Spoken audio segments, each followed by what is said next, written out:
Aqui XZW, voz da América Latina, desde o México, transmitindo sua música favorita.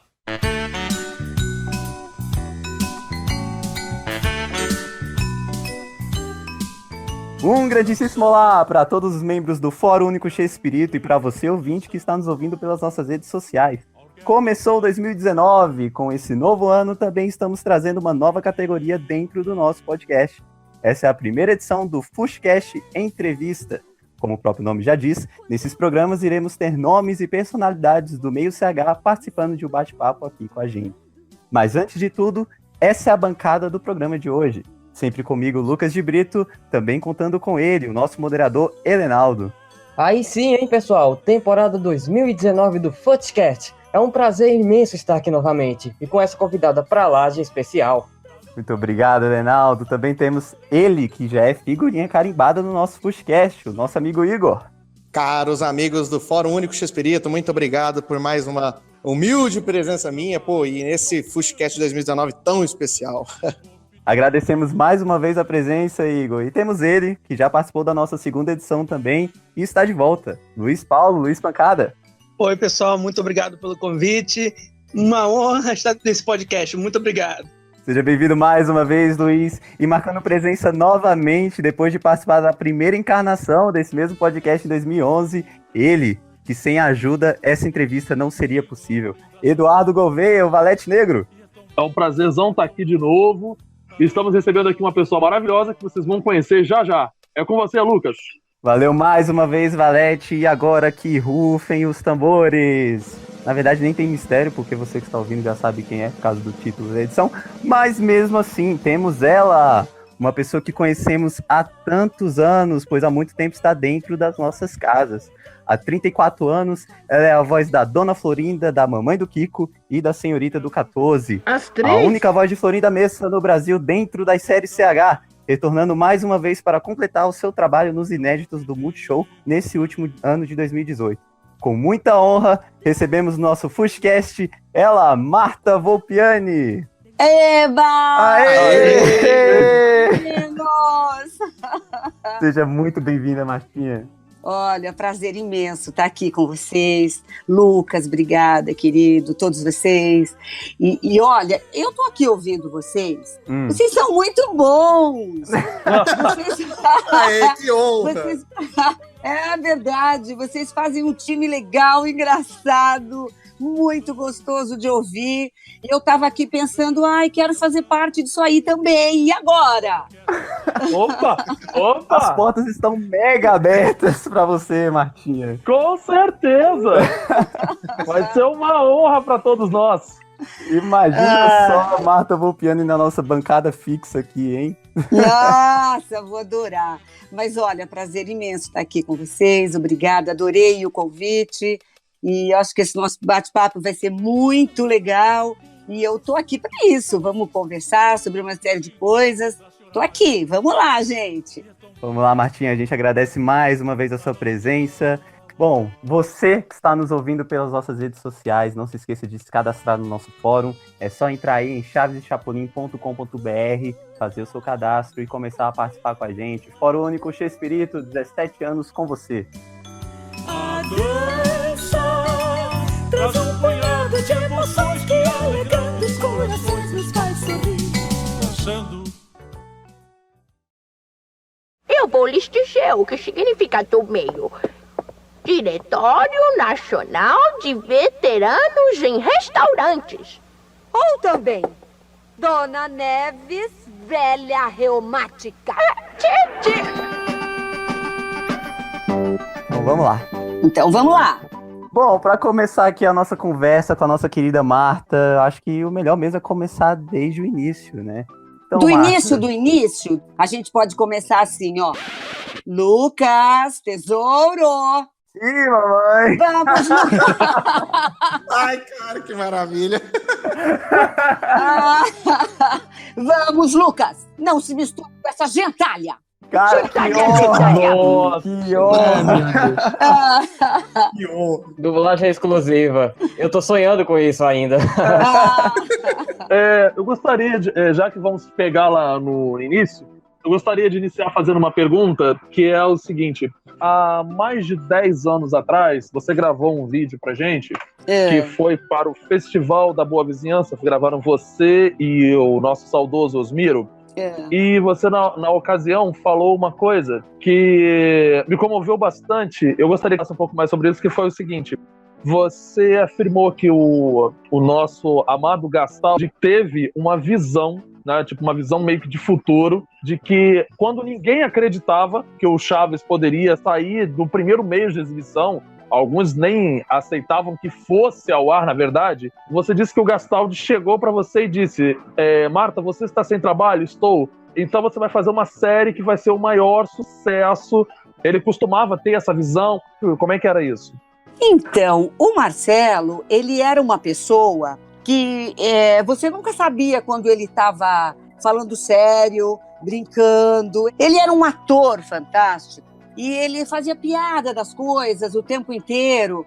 Então, às vezes, ele falava uma coisa, você falava: sério isso, Marcelo? Fala sério. E aí ele falava sério. E este dia, eu conhecia o Marcelo pouco, sabe? A gente tinha se visto algumas vezes. Ele passava no estúdio, parava, assistia as novelas que a gente estava fazendo. E naquele dia ele estava parado no corredor e eu passei no corredor porque eu fui fazer um teste para dublagem, porque naquela época a dublagem não era como é agora, né? Que você tem escola, você tem todo um caminho, né, para chegar lá. Naquela época, não. A dublagem, não que estivesse praticamente começando, mas era um outro mundo, era uma outra coisa. Não tinha escola, né? Então, era meio assim: será que eu sei fazer isso? Então, eu fui lá falar com o Salatiel Lage, na época, e falei: Salatiel, a minha novela está acabando e eu não quero ficar 6 meses aí aguardando a outra. Então, eu vim aqui, porque eu sei que vocês dublam novelas mexicanas e tal, e eu quero fazer um teste aí. Aí eu fiz o teste e comecei a dublar a novela mexicana. E o Marcelo, de vez em quando, passava no corredor, parava, olhava. E acho que um mês depois, eu saí do estúdio e o Marcelo passou por mim e falou assim: você tem futuro, viu? Falei: obrigada. Vindo de você, eu acho que eu vou acreditar. Ele falou: tem futuro sim, tem que aprender muito, mas tem futuro. Aí ele disse assim: olha, chegou uma série nova e tem um personagem para você. Ela é muito mais velha que você, mas eu acho que você vai fazer legal. E eu falei: não quero nem saber o que é. Se você falou que você acha que eu vou fazer legal, eu faço. Ele falou: tá bom. Então vem aqui fazer um teste comigo amanhã. Aí eu fui, fiz o teste. Ele falou: tá, nós vamos só pesar um pouco a voz, que eu acho que você vai fazer legal. Aí saí, ele falou assim: escreve isso que eu estou dizendo para você agora. Esta vai ser a série de maior sucesso que o Brasil já teve. Aí eu falei: oba, legal. E aí fomos embora e tal, começamos a gravar. Quando a gente começou a gravar o Chaves, um olhava para o outro e dizia: escuta, mas o Marcelo falou que essa vai ser a série de maior sucesso. Meu Deus, né? É uma coisa... Diga à sua mãe que na salada a gente coloca vinagre e não cachaça. É uma coisa assim que não sei não, né? Que não vai ser não. Porque a gente achava que o cenário era meio capenga, que não sei o quê e tal. Mas enfim, a gente começou a gravar. E gravamos a série toda e não acontecia nada e a coisa ficou meio assim. Aí o Marcelo falou para mim: não se preocupe, você vai ver que sucesso que isso vai ser. E passaram-se alguns anos, acho que 3, 4, 5 anos, que a gente não ouviu falar da série. A partir daí, começou a virar febre, né? Febre das crianças na rua falando isso. O dia que eu vi um moleque na rua fazendo isso para o outro, eu falei: nossa senhora, e não é que o Marcelo tinha razão? Não contava uma minha astúcia. E foi muito legal. E ele, eu sei lá se ele teve uma visão, uma intuição, né? Realmente foi a série de maior sucesso que a gente teve até hoje e continua sendo, né? Continua sendo. Então a história é essa. E eu sempre falei, né, depois para ele, alguns anos, nossa, Marcelo, você é vidente. Falava, não sei, mas nós vamos fazer outras. E, né, desgraçadamente a gente não conseguiu, porque o Marcelo morreu em seguida e foi uma perda imensa. Mas é isso. Nossa, eu vi o início, assim, da dublagem maga, ela nascendo ali. Marta, essa história do corredor e tudo, você lembra mais ou menos que época que foi? Foi no ano de 1983, não foi? Foi, eu não sei exatamente o ano, mas foi por volta de 83, 84, por aí. Eu sei que no final de 84, a gente já tinha terminado de gravar a série toda, que não eram nem tantos capítulos. Aliás, eu não me lembro exatamente quantos capítulos eram, mas a gente fez tudo em um ano e pouco, a gente terminou tudo.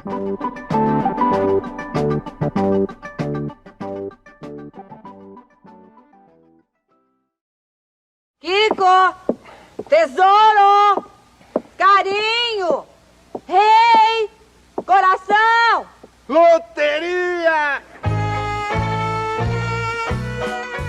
Ah, por falar nisso, há uma certa contradição nessa questão do tempo que você levou para fazer a série toda, porque é o seguinte, alguns dubladores afirmam que foi 1 ano, 1 ano e meio, 2, mas tem um detalhe, os episódios, eles foram estreados no Brasil meio que em lotes, e de um lote para o outro, mostrava-se uma diferença grande na produção da dublagem, nas BGMs. Tem a questão de Sandra e Cecília, que a Sandra foi para a Itália. Isso.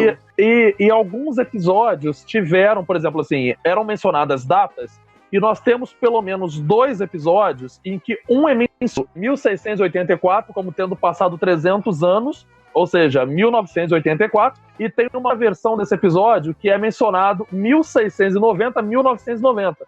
E os episódios estrearam justamente em 84, depois veio o outro em 88, que foi o último com a Sandra Mara, depois veio o outro em 90, grande lote, e ainda teve um lote pequeno, meio misterioso aí, em 92. Então, olha, eu não me lembro de ter dublado Chaves em 1990.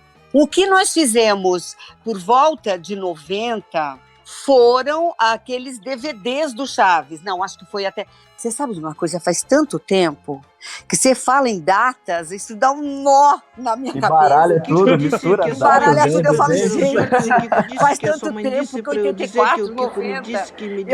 Então, o que eu me lembro é que a gente dublou toda a série do Chaves, assim, de uma vez, todos aqueles capítulos. Eu acho que ficou alguma coisa que a gente dublou depois, mas foi pouca coisa. Teve agora, por volta de 90 e de 2000, sei lá, 2000 e alguma coisa, aqueles 60 capítulos inéditos, né, que a gente fez. Mas 90, na década de 90, eu realmente não me lembro da gente ter dublado alguma coisa na década de 90. Pode até ser que a gente tenha feito alguma coisa restante, mas o grosso todo foi feito lá atrás, que a gente começou e terminou a série. É bastante curioso, o grande lote mesmo, teve um lote enorme, que estreou em 90, com características próprias, mixagem bem diferente das anteriores, e já sem a Sandra e com a Cecília, e esse lote estreou justamente em 90. Então, eu acho que foi a última parte da série que a gente já não gravou mais lá no SBT. A gente fez se eu não me engano, foi na BKS ou em algum outro estúdio. Marshmallow, isso mesmo. isso aí. Isso mesmo. Mas foi uma coisa pequena, foi uma coisa que sobrou de lá de trás. E foram outras pessoas que fizeram, aí a gente não achou legal. Eu sei que foi uma coisa que a gente refez depois, né, porque não tinha ficado muito original e tal, e a gente sempre quis que o Chaves ficasse original, né, tanto que o Multishow agora conservou essa coisa, né, de ter aquela aura da maga e tal, a coisa que os fãs gostam e que ficou com essa característica a série, né. Eu vou até puxar no tempo, com as coisas e tal, para me certificar quais foram esses de 1990. Eu vou até falar com a Sandra Mara, porque a Sandra Mara é um arquivo, né, vivo. A Sandra lembra de tudo. E a Sandra deve lembrar disso que a gente fez em 1990.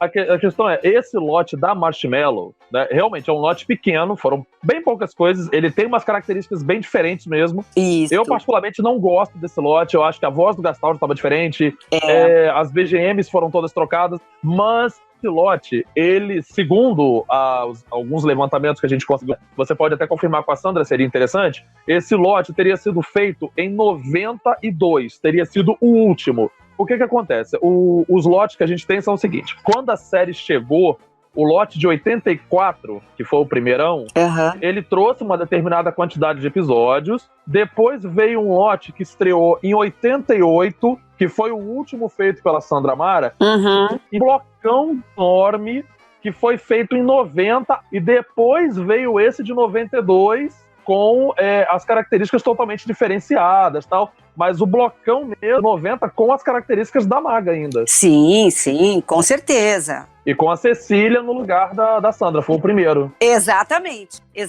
isso. O Mário Lúcio falou um negócio interessante sobre isso, que ele que dirigia na Marshmello. Isso, né? Exatamente. Ele falou que foi dublado em 89 e 90, esses episódios. Isso. Olha, tem umas coisas que a gente não pode... Aliás, hoje em dia, a gente tem que tomar cuidado com tudo que fala, porque a gente é processado, né? Você fala alguma coisa, todo mundo já processa a gente. É? Então, por qualquer coisinha, né, Mar? Qualquer coisinha, coisa irritante, chata isso, né? Porque às vezes você se policia, você fala, nossa, eu preciso ver, né, como é que eu vou dizer isso. Agora, realmente, eu não sei quem não pagou. Eu só sei que eu não recebi. Ixi! Polêmica! Eita! Eu só sei que eu não recebi. Quer dizer, recebi, assim, uma parte até o final. Os últimos 2 meses, né? Vamos terminar. Eu não recebi. Quem me pagava era o Mário Lúcio, né? Então, eu não recebi do Mário Lúcio. Agora, se ele não recebeu do outro, realmente não sei. Mas, enfim, eu fiquei muito chateada na época. Eu tinha um outro acerto paralelo lá com o SBT e tal. Então, mas isso me deixou muito brava. E aí eu pensei, o que eu vou fazer? Eu vou entrar na justiça para receber? Vou nada. Porque a justiça desse país vai demorar 10 anos, vai me dar mais dor de cabeça do que o que eu tenho para receber. Mas foi isso, realmente... Se o Mário Lúcio não recebeu, eu não sei. Mas que eu levei um cano, eu levei.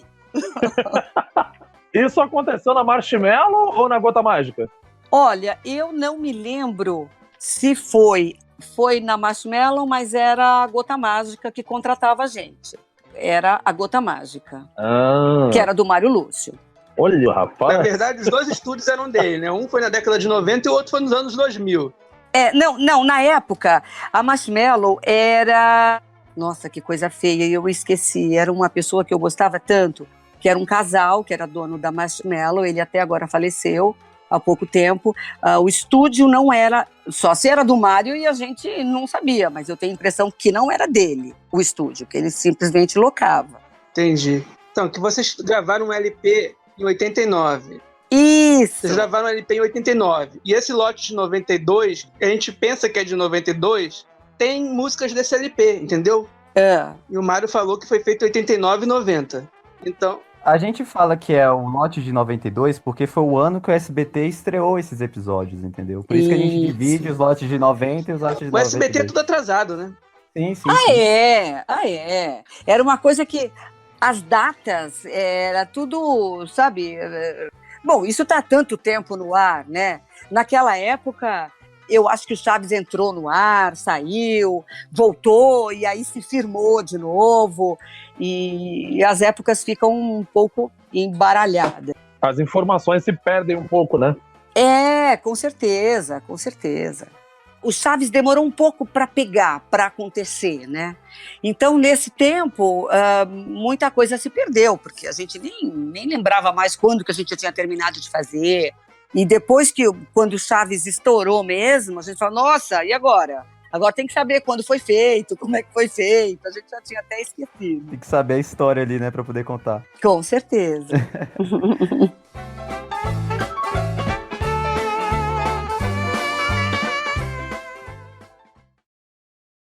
Bem, dizia eu Mas que quero não fique falando mentiras, hein? Helenaldo, Igor, perguntas também, vamos lá. Ah, sim, eu tenho.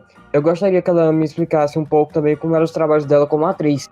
Ah, Elinaldo, olha, na verdade, assim, eu comecei no SBT fazendo a primeira novela deles, que chamava Espantalho. E a partir daí eu fiquei lá alguns anos, acho que, sei lá, 5, 6 anos, gravando as novelas deles, e aí depois o Silvio Santos entrou. Na verdade, na época, ele primeiro começou colocando no ar as novelas mexicanas, e depois ele decidiu produzir as novelas mexicanas aqui, né? Então, ele recebia o texto mexicano e ele contratava os atores brasileiros e a gente utilizava só o texto. Ele era adaptado aqui no Brasil e a gente fazia as novelas. Fizemos várias novelas. Isso ali no início da TVS, Marta? 81, por aí? No início. E depois ele desativou, né? E passou lá para Anhanguera. E nessa época, para Anhanguera, na verdade, eu fui alguns anos depois e fiz lá algumas coisas, mas todo o grosso eu fiz lá atrás, no começo. E depois eu acabei indo para a TV Bandeirantes, eu fiz Cavalo Amarelo, Bandeirantes, que foi o grande sucesso do ano. Com Dercy Gonçalves, né? Com a Dercy Gonçalves, maravilhosa. Nossa, foi uma novela, assim, fantástica. Nessa época eu já dublava bastante mesmo, bastante. E depois eu fui para o teatro e fiquei alguns anos fazendo teatro, até que o meu primeiro filho nasceu em 95, e aí eu dei um tempo em tudo, falei, bom, agora eu vou criar os filhos. É isso aí, mamãe. E falei, não, agora teatro não mais, não vou trabalhar mais de sábado e domingo, agora eu vou criar meus filhos. E aí resolvi criar meus filhos, e aí meus filhos nasceram e tal, e eu continuei dublando, fazendo algumas séries, aí me dediquei mais à dublagem. Inclusive, só mantendo o assunto no período atriz, né, da Marta, no início, nos idos da TVS, eu não sei se você, Marta, você mesmo sabe, eu e o Lucas estávamos vendo hoje um link do YouTube com um trecho de um capítulo de uma novela chamada Vidas Roubadas. Ai, gente! De 1983. Eu não sei se você já viu, mas tem 6 capítulos no YouTube.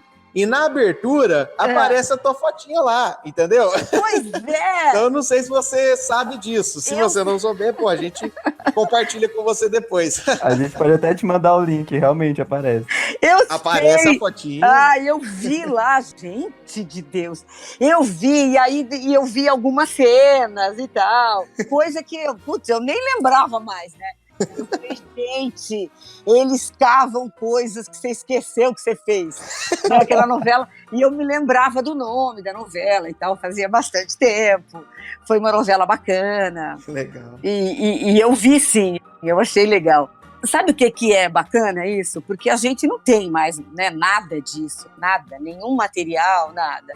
E quando a gente vê isso, você salva, né, em algum lugar. E eu me lembro que o meu filho, o dia que eu vi isso, eu falei, vem cá ver o negócio que eu fiz, né? Aí ele veio, olhou e falou assim, nossa, mãe, gosto mais de você agora.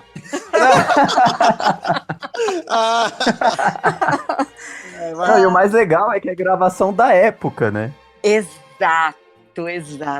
O interessante, né, é que a gente esquece, a gente está muito habituado com a coisa como é feita hoje, né? Que é outro mundo, o mundo mudou, né? Tudo mudou. Então, quando você assiste aquilo, aquela angulação de câmera, aquela luz, aquele jeito de representar, que era completamente diferente, né? Você fala, nossa! Aí eu ainda comentei, nossa, como era tudo diferente, né? Meu filho falou, nossa, mãe, também? Isso foi no milênio passado, né? Não foi isso, velho. Milênio. No milênio, e foi mesmo, né? Realmente. Foi no milênio e no século passado.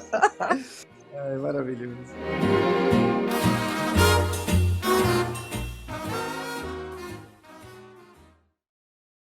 Escuta, eu te conto um segredo. Te amo de verdade. Eu sigo de perto seus passos, mesmo que não queira.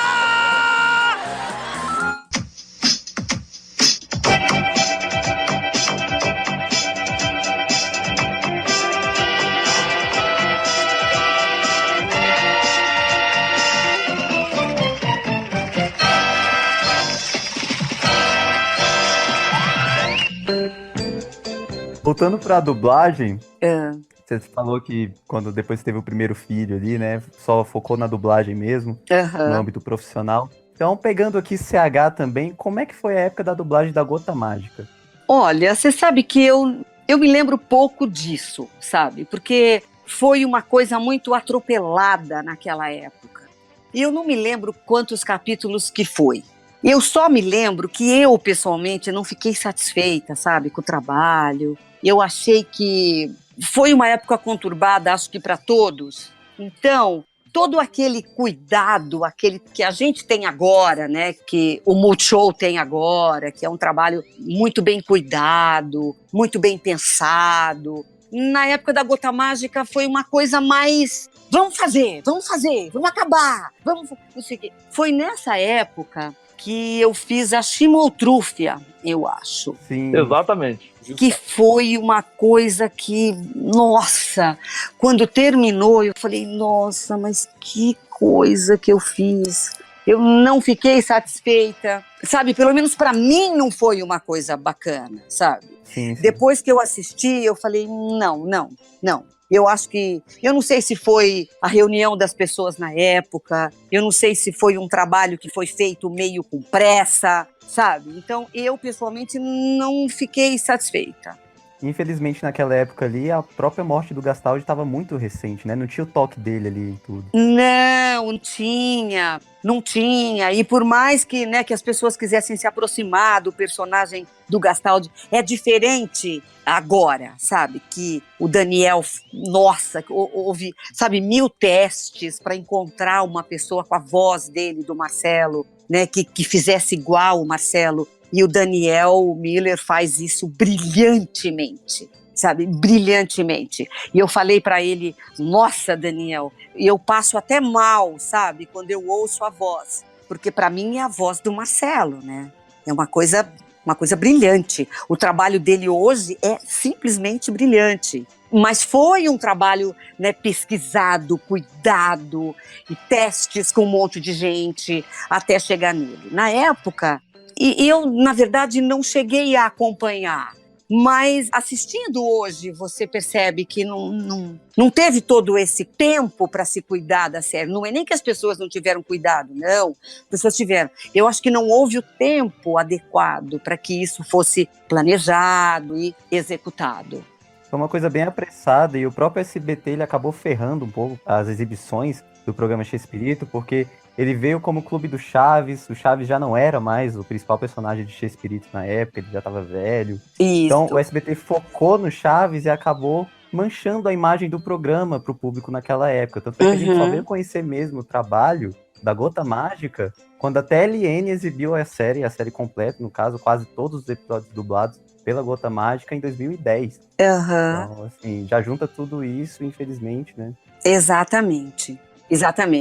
E eu acho também, assim, é uma coisa... A época da Maga, eu não sei o que aconteceu, mas querendo ou não, houve uma aura toda, né, em volta daquilo, né?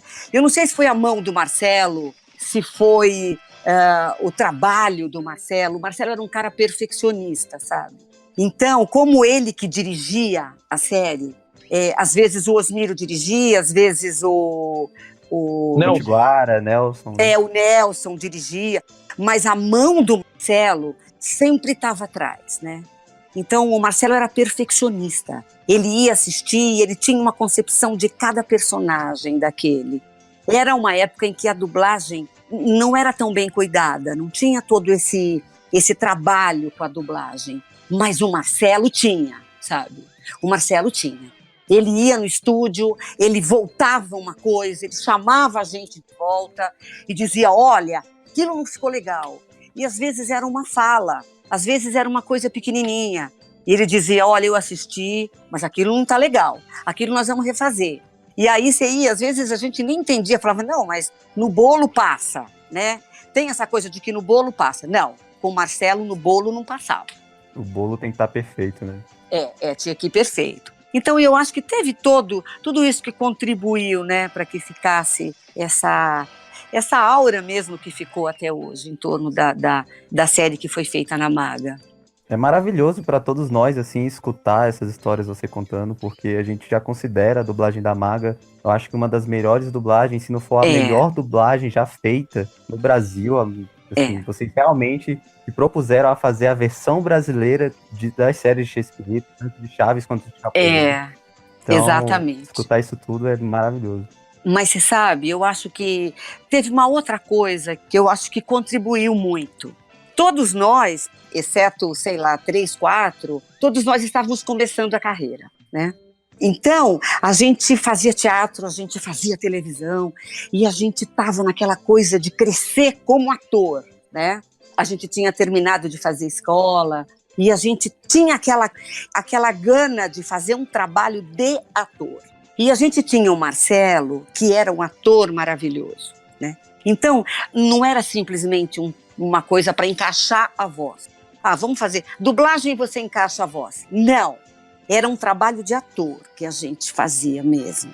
Então, quer dizer, a gente via aquilo, que aliás hoje a gente sabe que o trabalho do Bolanhos é fantástico, né? Com certeza. Que ele era um escritor fantástico e o Chaves era um trabalho de ator. Era um trabalho circense, né? Absolutamente circense, mas era um trabalho de ator, assim, um trabalho profundo. E o Marcelo entrou naquilo e ele exigiu da gente um trabalho de ator, né? Não era simplesmente a dublagem. Tanto que todos nós que saímos de lá, do Chaves, depois do Chaves, a gente saiu com uma experiência fantástica, né? E a gente saiu sabendo que a dublagem não é só você colocar a voz, né? Porque no Chaves a gente aprendeu que não é só colocar a voz, é você colocar a voz, a interpretação, a intenção, a emoção, tudo junto, né? Que aí o resultado fica outra coisa.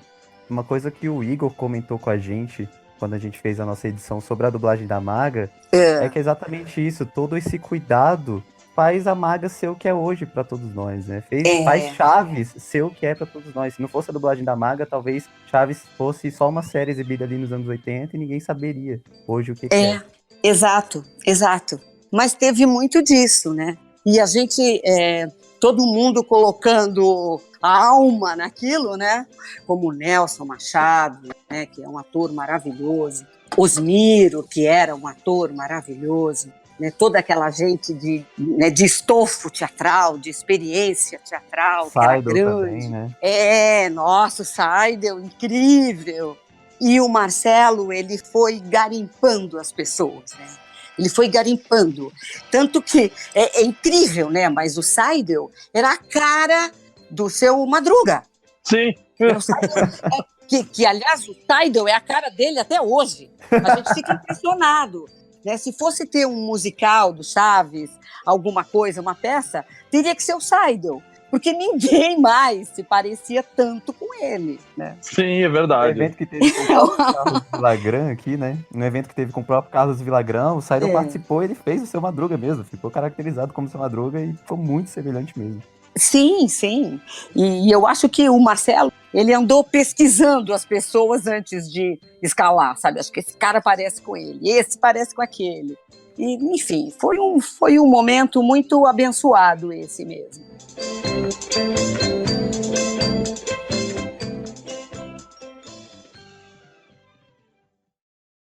E que você sabe que quando eu digo uma coisa, eu digo outra. Isso é como tudo. Tem coisas que eu nem sei e eu tenho ou não tenho razão. Marta, você falou agora há pouco sobre a Schmoltrufia. Eu vou te falar o seguinte. Primeiramente que das 3 séries do Bolanhos, né, se eu for colocar em ordem de minha preferência, das 3 séries do Bolanhos, eu sou mais pelo Chespirito. E essa personagem da Schmoltrufia, eu morro de amores por ela. E uma coisa interessante é o seguinte, você falou que não ficou satisfeita com o trabalho da Gota Mágica, mas esse não foi o primeiro contato que você teve com a personagem. Você já tinha feito 3 anos antes pra BKS, quando a Sandra Mara fazia Maru Rita. Isso! E eu gostaria de saber se, pelo menos desse primeiro contato que você teve com a personagem, se você ficou satisfeita com o trabalho que você fez na BKS e como foi voltar a com Chaves, que o último trabalho tinha sido lá no finalzinho, talvez do início de 90. Vocês voltaram a trabalhar com as séries do Bolanhos, não era pro SBT, né? Era pra antiga parceria CNT Gazeta. Se você ficou satisfeita com esse trabalho e como foi trabalhar com o programa X-Espírito na BKS? Olha, a gente sempre, na verdade, eu sinto assim, a gente sempre volta a trabalhar, né, na série. O Chaves é uma coisa que volta na vida da gente, né? Voltou lá naquela época, voltou agora, e eu falei, gente, será que ele volta daqui a pouco também? Se parar pra pensar. Eu falei, gente, eu preciso conservar, eu não sei que jeito, eu preciso começar a fazer um trabalho de voz, porque se voltar daqui uns anos, não sei, hein? Aí... Para pensar, nas últimas 3 décadas voltou toda hora. Foi anos 80, Maga, anos 90, BKS, Gota Mágica, anos 2000, os DVDs. Os DVDs, agora... Desenho animado. Desenho animado, é mesmo. Então, tanta coisa. A gente vai falar deles ainda. Eu falei outro dia que a Florinda, legal e tal, mas a Pops já tá ficando complicado. Tá ficando difícil pra fazer a Pops. Imagina pro Nelson fazer o Kiko, né? Pois é, mas o Nelson é danado, viu? O Nelson é brilhante, né? Ele é brilhante. Nelson é demais, cara. Dá uma encostada e vai que vai, e você vê o Kiko ali, é impressionante. Então, olha, você sabe, na verdade, assim, quando você fala, né, que eu não fiquei satisfeita na época, é que em toda aquela leva de capítulos, a Schmoltrufia era a que mais entrava, né? E eu não me lembro exatamente quantos foram, mas a Schmoltrufia ficou muito marcado para mim, porque eu não tive tempo de fazer 3, 4 versões. De evoluir dentro da personagem, né? Com a Dona Florinda, por exemplo, que você dublou. Exatamente. Quer dizer, dublagem hoje em dia, e já há anos, você não tem mesmo tempo, né, de falar, vou fazer assim, assado. Não, você entra no estúdio e faz. E acabou, porque o tempo é rápido, a indústria exige que você seja rápido, né? Mas a Schmoltrufia era um personagem que ia ficar, né? Ia ficar, como ficou até hoje. Então, quer dizer, olha, ela é uma caipira. Tá, mas é uma caipira? Que jeito? Então, eu comecei fazendo com um sotaque que depois eu falei, não tá legal, eu acho que não vai convencer, deixa eu mudar. E aí mudei um pouco, mas eu não me senti à vontade para fazer. Olha, Edu, quando você fala, né, que ela é a personagem que você mais gosta, eu fico até feliz com isso, porque dentro de mim, e eu sempre achei que eu fiquei devendo para ela, sabe? Que eu fiquei devendo para aquela personagem.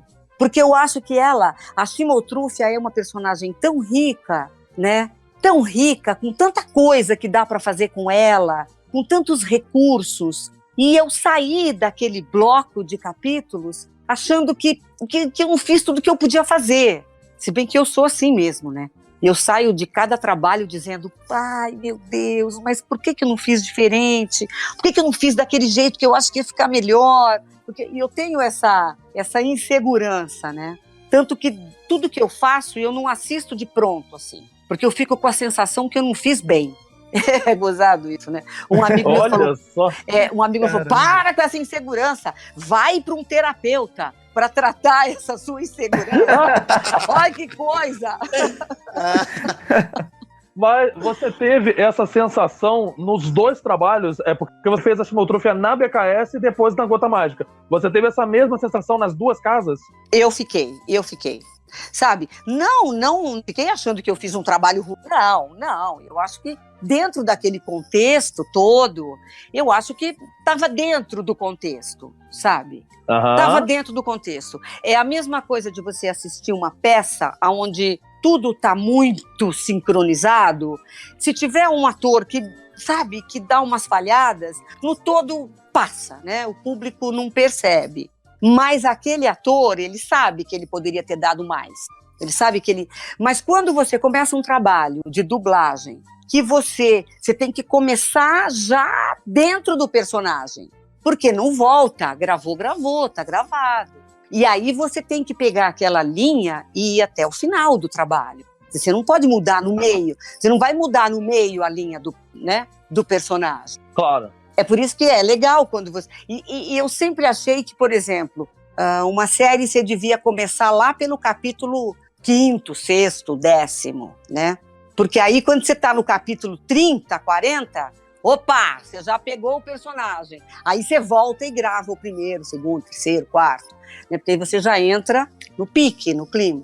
Mas enfim, eu acho que no geral foi um trabalho bacana, foi legal, foi o que a gente conseguiu fazer na época e a gente tentou fazer o melhor. É que eu acho que a gente também não teve toda a estrutura que nós tivemos agora com o Multishow, né? Que foi uma coisa muito maior, muito mais esquematizada. Tem tudo isso também, né?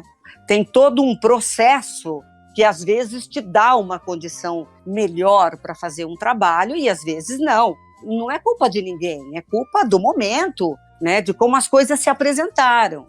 Então, Edu, fiquei feliz de você falar que você gostou da Chimoltrufia, viu? Nossa, fiquei feliz. Eu amo. Todos nós gostamos da Chimoltrufia, sério, é maravilhoso. Claro que com certeza que pode crer que sim. A minha série favorita mesmo do Bolanhos sempre foi o programa X-Espírito, que eu assisto desde 97, da turma do Chompres. Eu acho sensacional, aquele humor inteligente, é humor de texto, e as minhas 3 personagens favoritas, o Chompres, o Botijão e a Chimoltrufia, sem dúvida nenhuma. Pois é. Você sabe que tem muita gente que diz isso mesmo, mas você vê, mas ali, né, Edu, você que é um cara, né, que escreve e tal, que tá por dentro disso tudo, é um trabalho mais profundo, eu acho. Sim, com certeza. Bolanhos fez na época, né, foi uma tentativa de se aprofundar mais, né, na arte, naquilo que ele fazia na época. Eu acho que ele quis testar alguma coisa, né, mais elitizada, né, vamos dizer assim, não sei. Eu acho que eu enxergo assim um pouco. Não, é tanto que no programa X-Espírito a gente encontra uma coisa, e justamente no quadro do Chompres, a gente encontra uma coisa que não tinha nos trabalhos anteriores dele, que foram episódios com uma carga de humor bem pequena e uma dose criminal muito grande. Ele fez muitos episódios, às vezes episódios enormes, episódios criminais de 2 horas, então ele explorava muito o texto, outras vertentes de escrita, não só do humor. Tem um episódio que eu gosto muito, que foge completamente da proposta da série, que é o Problemas do Coração e Muita Confusão, que tem uma carga dramática. O Sargento Refúgio que pede a Maruha em casamento e ela, para se desfazer dos antigos namorados, que ela, na verdade, a Maruhita é uma prostituta, e ela tenta fazer das cartas dos antigos namorados e essas cartas caem exatamente nas mãos do Refúgio. E tem uma carga toda dramática, o episódio termina de forma dramática. E ele explorou muito isso no programa X-Espírito e no quadro do Chompres. Eu amo o Chompres. Eu acho que foi isso mesmo. Foi uma tentativa dele de se aprofundar mais nos assuntos, sabe? Ali foi um momento que ele fugiu de todo aquele humor circense dele, né? Sim. Ele fugiu, foi para uma outra vertente completamente diferente. Eu sempre percebi isso, a gente sempre percebeu isso, né? E eu acho que, claro, ele focou mais no circo, né? Naquilo que ele achava que ia ser consumido, né? Como é até hoje. Né? Mas teve esse lado dele, que é o lado, né, de dramaturgo mais profundo dele. Sim. Né? Que ele queria colocar coisas que ele não poderia colocar no Chaves, né? Que ele não poderia colocar no Chapolin, por exemplo. Perfeitamente. Né? Então era todo mais voltado para a emoção, para as coisas que ele queria colocar. Era uma coisa bacana isso. Tanto é que o próprio Chompras é o carro-chefe do programa Chespirito, né? Exato, exato.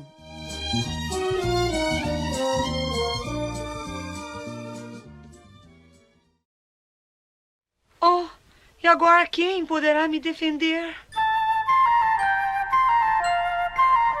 Mas olha, você tá falando, né, de Chapolin e tal. Você falou que isso é o que você mais gosta. Eu acho essa parte de toda a escrita dele fantástica, mas aí entra outra coisa, né? Aí entra meu lado de atriz. O que eu mais gosto de fazer e o que eu sempre adorei fazer foi o Chapolin. Eu adorava. Como agora, por exemplo, eu amei fazer essa nova etapa do Chaves. Porque, né, o Chapolin voltou com tudo. Não que eu não gostasse, eu adorei sempre fazer a Florinda e tal. Mas o Chapolin, para um trabalho de ator, é fantástico. Porque cada dia tem uma história diferente, né? Cada dia tem um personagem diferente, com uma característica diferente. Para fazer o Chaves, é a Florinda falando, tesouro, Kiko, ou senão, professor Girafales, não quer entrar para tomar uma xícara de café? Então é sempre isso. O Chaves é fantástico, mas o Chaves repete o mesmo refrão sempre, né? Agora, Chapolin não. Chapolin é uma história de cada vez, que tem começo, meio e fim, com um personagem diferente. Então, eu adoro. Pro ator é um prato cheio, né?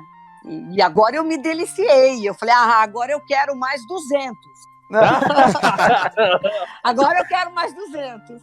Explora várias veias do ator ali, né? O Chapolin, porque, como você falou, são vários tipos de episódio, né? Tem episódio que é mais focado ali no terror, exatamente, episódios mais dramáticos, né? Episódios mais humorísticos. O Chaves não, como você falou, é aquele mesmo refrão, humor.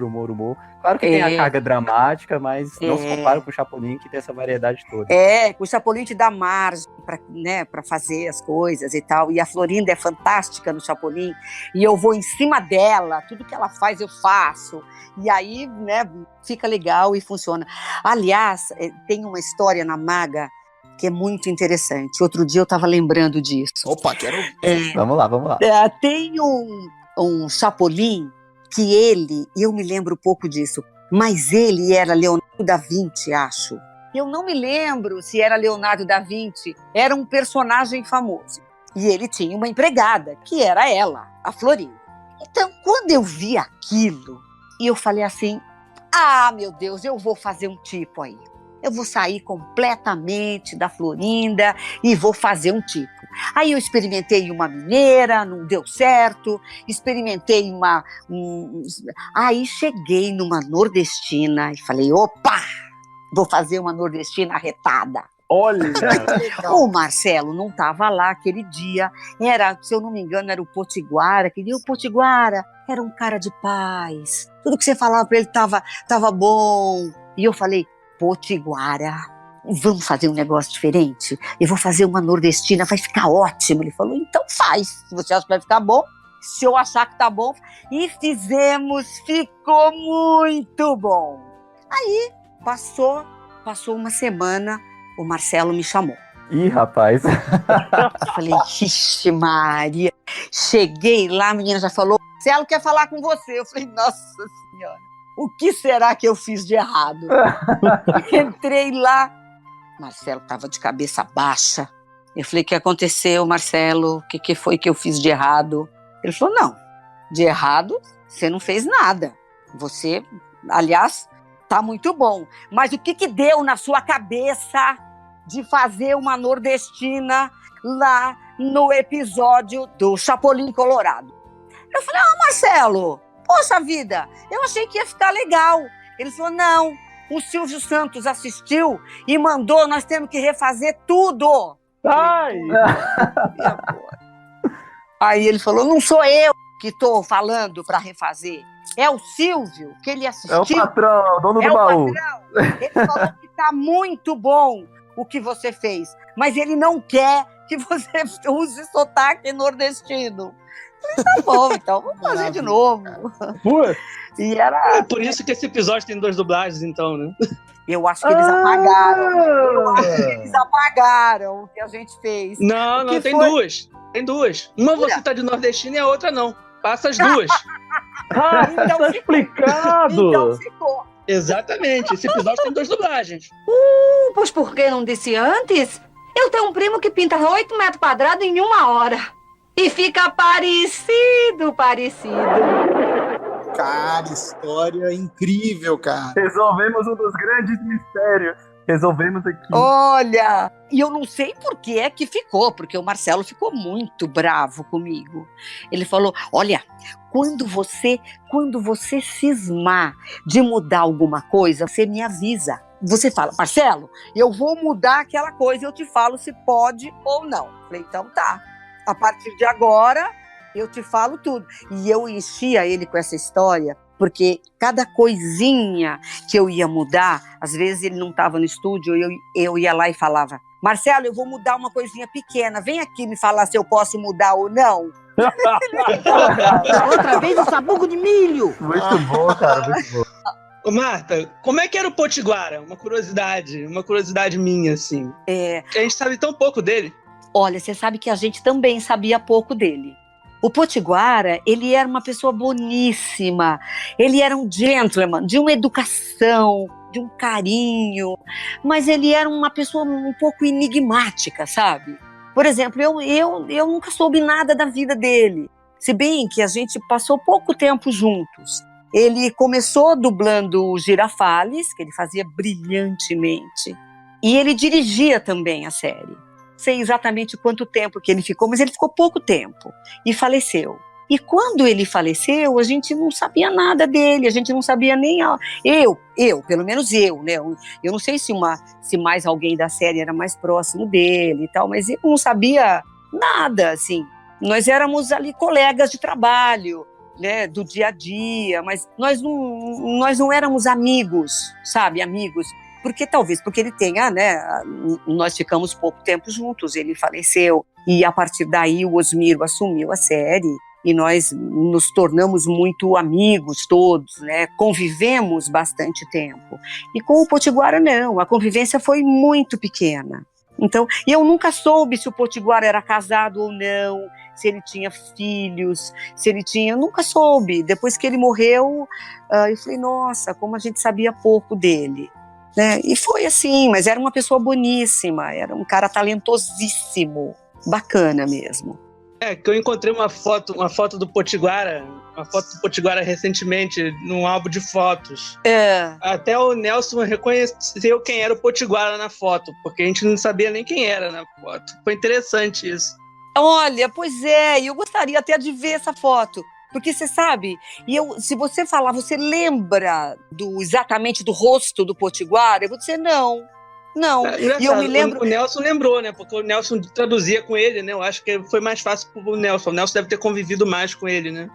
Imagino, porque eles traduziram. Claro, ele viveu mais perto do Nelson, trabalharam juntos e tudo. Era diferente da gente que entrava no estúdio, dublava e saía. E a gente não passava o dia ali. Então, o Nelson, com certeza, né, sabe mais coisas dele e tal. Depois eu te mando a foto. Eu quero.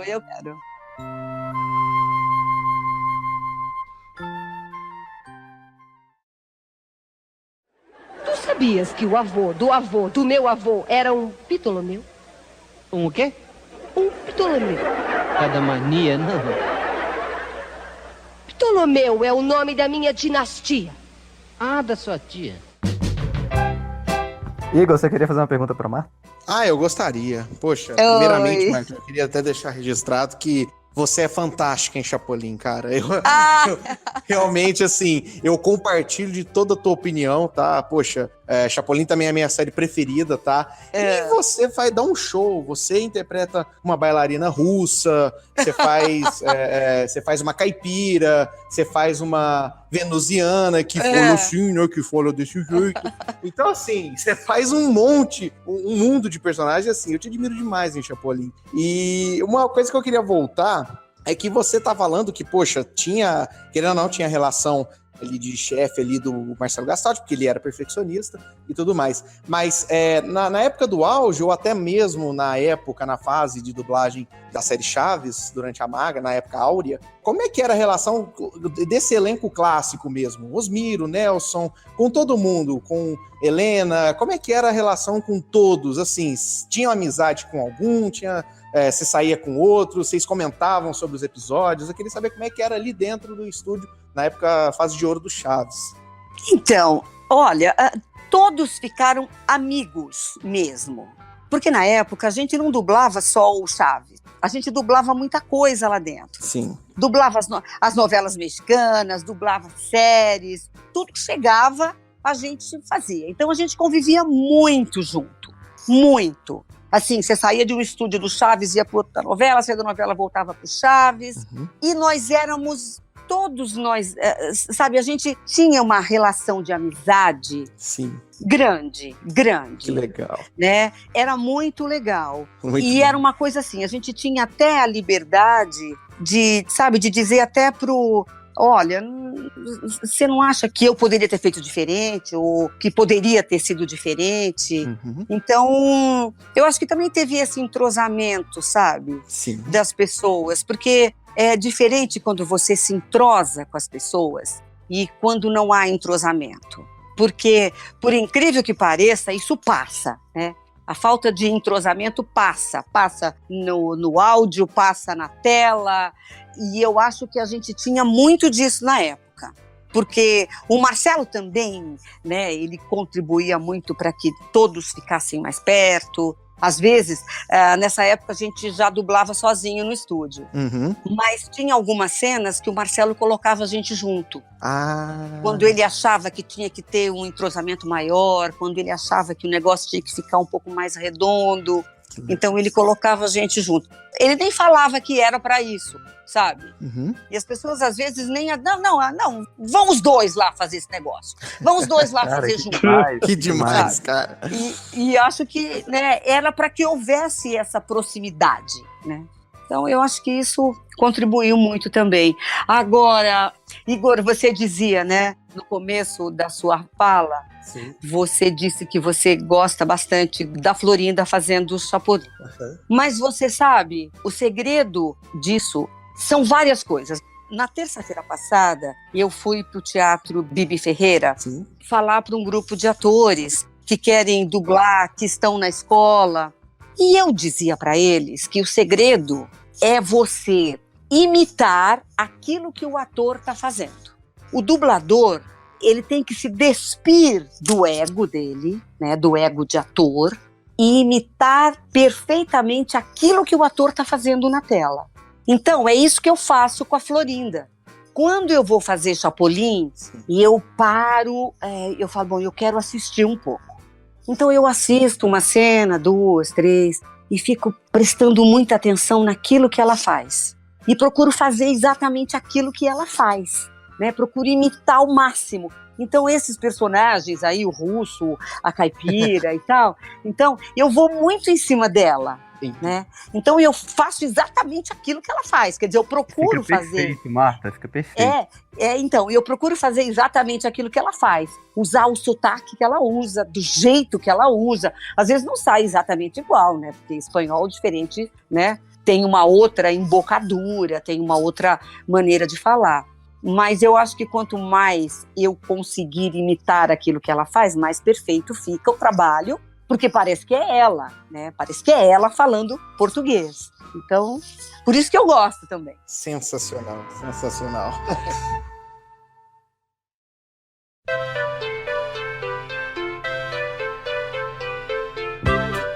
Está terminando aqui a primeira parte do Fushcast Entrevista com a nossa queridíssima Marta Volpiani. Esperamos que você tenha gostado muito dessa primeira parte, e se você não quer perder a segunda, não deixe de nos acompanhar aqui, nesse mesmo canal e nesta mesma hora na semana que vem.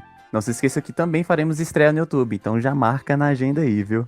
Um grande abraço e até a próxima!